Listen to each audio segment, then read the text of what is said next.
السلام عليكم ورحمة الله وبركاته. تحياتي لكم ولكم للمشاهدين والمستمعين الكرام من السلفيين والسلفيات.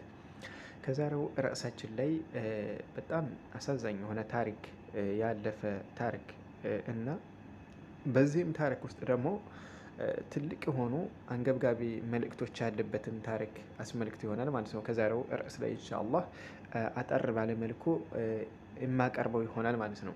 እሱም እንግዲህ ስለ አስሐቡል ኡኽዱድ የጎዶ ባልተቤቶች ተብለው የሚጠሩ ሰዎችን አስመልክቶ እንግዲህ ቁርአን ላይ ተወስተዋል ማለት ነው። ምናልባት ቁርአን ተፍሲር የቀራችሁት ወንድሞች ይህን ታሪኩን ደርሳችሁበታል ብዬ አስባለሁ ማለት ነው።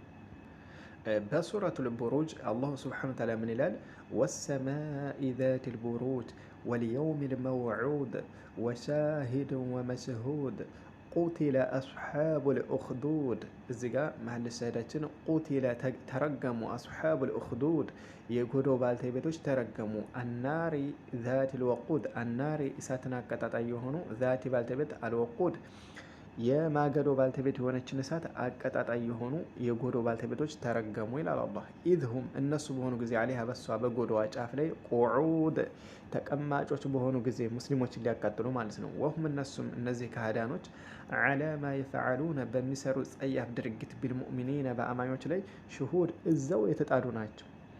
እዛው አይናቸው እያየ ማለት ነው። እንግዲህ ምን ያክል የልብ ድርቅና የሚጠቁም ነው። አይናቸው እያየ ከነ ህይወታቸው ሙስሊሞችን ያቃጥሏቸው ነበር። ለምን ወማ ነቀሙ ሚንሁም ኢላ አን ዩእሚኑ ቢላሂ ልዐዚዝ ልሐሚድ ከእነሱም ከአማኞች እኮ የጠሉት ነገር የለም በአላህ አሸናፊና ምስጉን በሆነው ጌታ በአላህ ማመናቸውን እንጂ ማለት ነው። እና እዚህ ጋር ምን ያክል አሳዛኝ የሆነ ታሪክ ወከዛሊከ እነዚህም ማለት ነው ምን ያክል ልበ ደረቅ የነበሩ ሰዎች እንደነበሩ በድሮ ዘመን ማለት ነው ሙስሊሞችን ከነ ህይወታቸው ድረስ እሳት ውስጥ የከተቱ ማለት ነው። እና ይህን ታሪክ አስመልክቶ እንግዲህ ዑለሞች ማለት ነው ለዚህ ለቁርአንያ እንደ ተፍሲር አድርገው ከተጠቀሙት አንዱ ሐዲስ አለ። እሱ ምንድነው ታሪኩ ረዘም ይላል።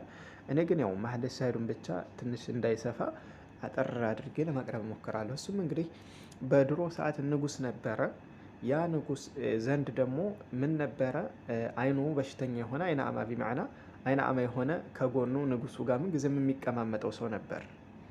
እና ያ አይነ አማ ሰው ማለት ነው የሆነ ወጣት ልጅ ነበረ። ያ ወጣት ልጅ ማለት ነው በዛ በንጉሱ ዘመን የነበረ ወጣት ልጅ በአላህ ሱብሓነሁ ወተዓላ ያመነ ነበር። ያ ወጣቱ ልጅ እና ወጣቱ ልጅ ያ ንጉሱ ጋር የሚቀማመጥ የሆነውን ሰው አይኑን እንዲድን አደረገው ማለት ነው። ዱዓ አድርጎ አይኑን ከዳነ በኋላ ንጉሱ ሲመለከተው እንዴት አይንህ ሊመለከት ቻለ? ፊት እኮ አይነ በሲር ነበርክ ይለዋል። በዚህን ሰዓት ላይ ያ አይነ አማ የነበረው ሰው ምን አለ? ያዳነኝ ጌታዬ ነው አለ ማለት ነው። በአላህ ሱብሓነሁ ወተዓላ የኔ ጌታና አንተንም የፈጠረ የሆነው ጌታ እሱ ነው አይንን ያሻረልኝ አለ። በዚህን ሐል ላይ ማለት ነው ይህን ያደረገለትን አካል ወደዚህ እምነትም እንዲመጣ ያደረገውንም አካል እንዲጠቁሙት ቅጣት ይቀጣ ገባ፣ ይሰቃይ ገባ። በዚህን ሐል ላይ ህፃኑ ላይ ጠቆማቸው ያ ወጣቱ ልጅ አማኙም ማለት ነው። ያ ወጣት ልጅ ደግሞ ለዚህ ደረጃ ያበቃህ ማን ነው ብለው ሲቀጠቅጡት አንድ እሱን ደግሞ ያስተማረው አንድ ሊቅ አስተማሪ ነበር። ወደሱ ጠቆማቸው። ያን እንደገና ያዙና ይህን አዲስ እምነት ትቀይራለህ፣ ትመለሳለህ፣ ካልሆነ በዚህ በአላህ ማመን የሚባለው ነገር አልተውም የምትል ከሆነ ትገደላለህ ተባለ። ሞት መረጠ ማለት ነው። ገደሉት። ከዛም ወደ ንጉሱ ጋር ሲቀማመጥ የነበረውንም ሰውዬ አይኑ የዳነው የሆነው ሰው ማለት ነው እሱንም ጠየቁት ከእምነቱ እንዲመለስ፣ እምቢ አለ። እሱንም ገደሉት። ከዛ ህፃኑ ወጣቱ ልጅ ቀራቸው። በእርግጥ ይሄ ታሪኩ ሰፋ ያለ ነበር። እኔ አጠር አድርጌ ነው ያመጣሁት። ወጣቱ ልጅ እሱን ደግሞ እምቢ ሲላቸው ምን አለ ንጉሱ? ይህን ወጣት ልጅ ወደ ተራራ ቦታ ውሰዱትና እዛ ተራራ ቦታ ስትደርሱ ከእምነቱ የሚመለስ ከሆነ ጠይቁት፣ እምቢ ካለ ወርውሩት አላቸው።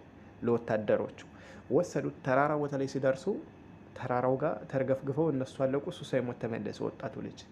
ንጉሱ አሁንም በድጋሚ ሲመለከተው አሁንም ያዙትና ውሃ ውስጥ ባህር ውስጥ መካከል ላይ ወሰዱና እዛ ላይ ጣሉት። ከእምነቱ አሁንም እምቢ ካላችሁ አለ። ወሰዱት። አሁንም እነሱ ሞቱ እዛ ባህር ውስጥ። እሱ ሳይሞት ያ ወጣት ልጅ ተመለሰ፣ በአላህ ያመነ የሆነው። መጨረሻ ላይ ታዲያ ንጉሱ ምን አለ? ያ ወጣት ልጅ እኔን እኮ መግደል ከፈለክ በምንም ዘዴ ልገለኝ አችልም ኢላ እኔ ምልህን ከፈጸምክ እንጂ አለው። እሱም ምንድን ነው ሲለው ሰዎችን ሰብስብ አንድ ሜዳ ላይ ሰዎችን ሁሉ ሰብስብና በዚህ ጌታ ልጅ ስም ብለህ ቀስቱን ወሮረህ ውጋኝ፣ ዛኔ እሞታለሁ አለው። እሺ አለ። ንጉሱም ልክ ያ ወጣት ያለውን በማለት በዚህ ጌታ ስም ብሎ ቃለ እንትኑ ማለት ነው በቀስት ወሮሮ ያን ወጣት ልጅ ገደለው ማለት ነው፣ ሞተ። በዛን ሰዓት ላይ ታዲያ እዛ የተሰበሰቡ ሰዎች አጠቃላይ ያን ክስተት ሲመለከቱ አሀ ይህ ማለት ጌታ አለ ማለት ነው፣ እኛ እስካሁን ያላመለክነው የሆነ መመለክ ግን የሚገባው የሆነው ጌታ እሱ ነበረ ማለት ነው ብለው በዚህ ወጣት ልጅ እንግዳስ ጌታ አምነናል አሉ። ለምን? በዚህ ወጣት ልጅ ጌታ ብሎ ስለሆነ ቀስቱን ሲወረውር የገደለው ማለት ነው። ስለዚህ በአላህ እንዳምኑ ያ ህፃን ልጅ እንግዲህ እሱ ሞቶ ሸሂድ ሆኖ ሌሎቹም ማህበረሰቦች ሙስሊም እንደሆኑ ስበብ ሆናቸው። በዚህን ሰዓት እስልምናን ሲቀበሉበት ንጉሱ ምን አደረገ? ለወታደሮቹ ጎዶ ማሱ አላቸው። በደንብ ወደ መሬት ጎዶ ማሱና ማገዶ ይቀጣጠላል። ከዛ በኋላ እነዚህ ያመኑ ሰዎችን አጠቃላይ ከእምነታቸው ከተመለሱ ተመለሱ፣ ካልሆነ እዛ ጎዶ ውስጥ ከእሳት ውስጥ ክተቷቸዋል። በዚህን ሐል ላይ ከእምነት እምቢ ብለው በመጽናታቸው አንመለስም በማለታቸው ምን ተደረጉ? እሳት ውስጥ ተወረወሩ ማለት ነው። ሊዛ አላሁ ስብሓነሁ ወተዓላ ምን አለ? ቁቲለ አስሓቡል ኡኽዱድ አናሪ ዛቲል ወቁድ ኢዝ ሁም ዐለይሃ ቁዑድ ወሁም ዐላ ማ የፍዐሉነ ቢልሙእሚኒነ ሹሁድ ወማ ነቀሙ ሚንሁም ኢላ አን ዩእሚኑ ቢላሂል ዐዚዚል ሐሚድ። ይህ እንግዲህ ከፊል ዑለሞች ለዚህ ለቁርአን አያ ተፍሲር ከተጠቀሙት መካከል አንዱ ይህ ነበር ቅሷው ማለት ነው። እና አላሁ ሱብሓነሁ ወተዓላ እነዚህ ሰዎች ተረገሙ አለ። ይህም ደግሞ ዱንያ ላይ ሙእሚኖችን ይህም ቢያደርጉ ግን አላህ ምን አለ? ኢነ ለዚነ ፈተኑ ልሙእሚኒነ ወልሙእሚናት ሱመ ለም የቱቡ ፈለሁም ዐዛቡ ጀሀነመ ወለሁም ዐዛቡል ሐሪቅ። አላህ ግን አዛኝ ጌታ ይህንም ጸያፍ ድርጊት ድንበር ማለፍ ከማለፋቸውም ጋር ግን ተውባ አድርገው ከተመለሱ ሲቀር እንጂ ተውባ ሳያደርጉ ከሞቱ እነዚህ አማኝ ወንዶችን አማኝ ሴቶችን በእሳት የፈተኑ ያቃጠሎች የሆኑትን አላህ ደግሞ ማለት ነው በጀሀነም እሳት ያቃጥላቸዋል። የቂያማ ቀን አለ አላህ ዝቶባቸዋል እነዚህን ሰዎች ማለት ነው። መርሐባ። ታዲያ እዚህ እንደው አጠር መጠን ባለመልኩ ከተቀረበው ታሪክ ውስጥ ለእምነታቸው ተመልከቱ። እንግዲህ ሀታ አንድ ሴት ይላሉ ልጇን አቅፋ ራሱ ከነ ልጇ ሊከቷት ወደ እሳቱ ሲወስዷን ማለት ነው ወደ ኋላ ማለት ጀመረኝ። ማለትም እንደው እናት እንደምታውቁት ለልጃቸው ስንትና ስንት ያስባሉና ማለት ነው። ልጇንም ይዛ ስለነበረ ግን ልጁ ምንድን ነው ያሏት? አይዞሽ ባለሽበት ሐቅ ላይ ጽኚ ነው ያሏት። ሙች እንጂ መቼም እንዳትመለሽ አለ። አሁን ይህ የሚጠቁመን ምንድን ነው? ይሄ በጣም አሳዛኝ ቂሷ ታሪክ ቢሆንም ላኪን በዚህም ደግሞ ውስጡ ላይ ትልቅ መልእክት አለበት። ቁርአን ላይ እኮ የሚመጣ ሐዲስ ላይ የሚመጣ ታሪክ ያለፉ በድሮ ሰዓት ያለፉ ታሪኮች ዝም ብሎ እንደ ታሪክ አፈ ታሪክ ተነቦ የሚታለፍ ነገር ሳይሆን ውስጡ ላይ ትልቅ ትምህርት አለበት። እዚህ ጋር በድል ላይ ሰባትነትን መጽናት የሚባለውን ነገር ይጠቆመናል ማለት ነው። አሁን ላይ ያለው ሙስተዓን አይደለም እሳት ተቆፍሮ ግባ መባል ይቀርና እኮ በጥቃቅን ነገር እኮ ነው ድናችንን የምንለውጠው የምንሸጠው ማለት ነው። በጥቃቅን ነገር ይዘን በትናንሽ ነገር ለዱንያ ጥቅማ ጥቅም ብለን ድናችንን የምንተው ስንትና ስንቶች ነን። ወደ ወንዱም ብንመለከት ለምሳሌ ከስራ ጋር እንጀምርና አሁን ስራ በሚሰራበት ቦታ ላይ ሱናን የሚጠሉ የሆኑ አካላቶች ሲሆኑ ጺምህን ላጭና ነው እንጂ አሰራም ይላሉ። ሴቷንም ደግሞ እንግዲህ ምን ይላሉ? ኒቃብሽን አውልቀሽ እንጂ እዚህ አሰርም ይላሉ። ሴቷም ታዲያ የዱንያው ይበልጥብኛል ብላ ኒቃቧን ተገልጣ ትሰራለች። ወንዱም ደግሞ ጺሙ ምልጭ አርጎ ላጭቶ አላሁ ሙስተዓን።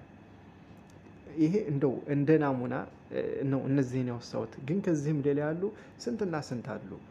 የዱንያ ጉዳይ ላይ የዱንያው ይበልጣል ብለን የአኼራ የድናችንን ጉዳይ ወደ ኋላ የምንል ድናቸውን በገንዘብ የሚሸጡ ሀሌ ላይ ስንትና ስንት ነገር አለ እና ይኸው የቀደምቶች እስከዚህ ድረስ ብዙ መከራን ያሳልፈዋሉ ማለት ነው። ለምን ሞት አይቀርም፣ ሁሉም ይሞታል። ዱንያ ፊትና ኋላ ሆን እንጂ ሰውየው እየዋሸ የሚሆን ድን እየሸጠ አይኖርም አይኖርም፣ ሞት አይቀርም እኮ ፊትና ኋላ መሆን ነው። ይዘን እዚህ ቅሷ ላይ ከሚጠቁመን ትልቅ ትምህርት ምንድን ነው? ድል ላይ ጽናት ማድረግ ባለንበት መንሃጅ እምነት ላይ አለመደራደር፣ መጽናት። ይዘን የሆነ መከራ ሲያገኘው አንዳንድ አካል እኮ አላህ ሙስተዓን ወይ ከእህቶች ሊሆን ይችላል ወይ ከወንድሞች የሆነ መከራ ትንሽ ነገር ሲያገኘው መበሳጨት፣ የአላህ ውሳኔ ኢንካር ማድረግ፣ ማውገዝ፣ አላስፈላጊ ቃላቶችን አላህ የሚጠላውን ቃላቶች መጠቀም ስንትና ይከሰታል። አላህ ሙስተዓን። ይዘን የድሮዎቹ እስከዚህ ድረስ ያሳለፉት የሆነ ታሪክ አለ እና ኢንሻአላህ በዚሁ መልኩ አንዳንድ ጊዜ ደግሞ እንደዚህ አይነት ትምህርት አዘል የሆኑ ቂሳዎችንም ደግሞ ኢንሻአላህ አንዳንድ ጊዜ የምንተዋወስ ይሆናል ማለት ነው። ለምን ቂሷም እንግዲህ ቁርአን ላይ ሐዲስ ላይ የሚወሱ የሆኑ ታሪኮች ዝም ብለው እንደዚህ አፈተረክ ተነበው የሚታለፉ ሳይሆኑ ውስጡ ላይ ለኛም የሚሰጠን ትልቅ ትምህርቶች አሉና ነው ማለት ነው። እና በዚሁ ሙናሰባ ኢንሻአላህ አሁንም ወደፊት ኢንሻአላህ የምንቀጥል ይሆናል። ይህን ዩቲዩብ ላይ እዚህ ጋር ለምሳሌ አሁን የምትከታተሉ እህት ወንድሞች ካላችሁ ሰብስክራይብ የምትለዋን እየነካችሁ ኢንሻአላህ ለመከታተል ሞክሩ። ምክንያቱም በቀጣይም ሰዓት እንደዚሁ የሆኑ ትምህርቶች በሚሰጡ ሰዓት ሰብስክራይብ ካደረጋችሁ ቶሎ ይደርሳችኋልና ማለት ነው። እዚህ ጋር እኔ ሐቂቀትን እዚህ ጋር ዩቲዩብ ላይ ለንብረት ለክፍያ ምናምን የሚለው ፈጽሞ ሐቂቀትን አስቤው አይደለም። አስለን ብር እንዴት ይከፈላል የሚለው አጠቃቀሙ ራሱ ፎከስ አላደረኩም ማለት ነው። አስለን አልፈልገውም እንጂ አስለን ማለት ነው። አሁን አንዳንዶች ሰብስክራይብ አድርጉ እንደዚህ አድርጉ እንደዚህ አድርጉን የሚሉ አሉ። ምናልባት አንዳንዶች ንብረት ለመሰብሰብ፣ አንዳንዶቹ ደግሞ ድን ለማስተማር አስበው የሚሆን አለ በእርግጥ እና እኔ ሐቂቀትን ንብረትን ለመሰብሰብም አይደለም ድናችንን ለመማማር በሚል ነው ይሄን የከፈኩት እና በዚሁ ሙናሰባ ሰብስክራይብ አድርጉ። ከዛም በመቀጠል ደግሞ ጥያቄ ካላችሁ ወይም ደግሞ ላቀርብላችሁ የምትፈልጓቸው ነጥቦች ካሉ ኮሜንት ላይ አሳውቁኝ ማለት ነው። ያው ትኩስ ኮሜንት ከሆነ ላየው እችላለሁ። ያው ያለፈ ሲሆን ነው ትንሽ ወደኋላ መለስ ብዬ ላየው የምችለው እንጂ አዲስ በለቀቁት እንትን ላይ ኮሜንቶች ካሉ አያለሁና ከወደ እናንተም በስተኩል ሀሳብ እቀበላለሁ። አሰላሙ አለይኩም ወራህመቱላሂ ወበረካቱ።